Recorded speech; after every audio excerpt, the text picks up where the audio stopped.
Täna asus Tapolt kodubaasi Saksamaalt teele oma rotatsiooni Eestis lõpetanud Ameerika Ühendriikide teine ratsaväe rügamendi-kompanii. Ameeriklased liikusid läbi Eesti 2 kolonnis, kus oli kokku üle 40 sõjaväemasina. Samuti olid üritusele kaasatud nii Kaitseministeeriumi esindajad, veteranid, noorkotkad ja kodutütred. Ma tulin siia soomukitega sõitma.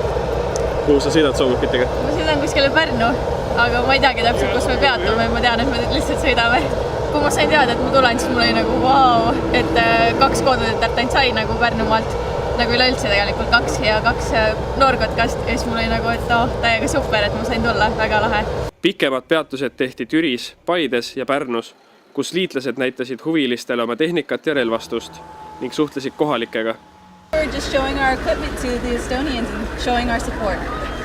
Have you had a chance to talk with the locals yet? Yes, we're taking pictures with a lot of children on our Humvee and having a great time. Pärnu näitusel esitlesid oma relvastust ja tehnikat ka kaitseliitlased ning soovijaile pakuti ka sõdurisuppi. Kohalikel oli garanteeritud lõbus laupäeva hommik ning ka ameeriklased olid enne edasiliikumist rahulolevad. I really enjoyed my stay in Estonia. The Estonian people are very hospitable. A little colder than what I'm used to where I come from, but all in all, it was a very good stay. We got one more stop in Estonia for sure, and then we head down into Latvia and Lithuania, and then we head all the way back. So we got a couple stops in each country planned ahead. So long road, probably like 1,200 miles to go, but gotta start somewhere.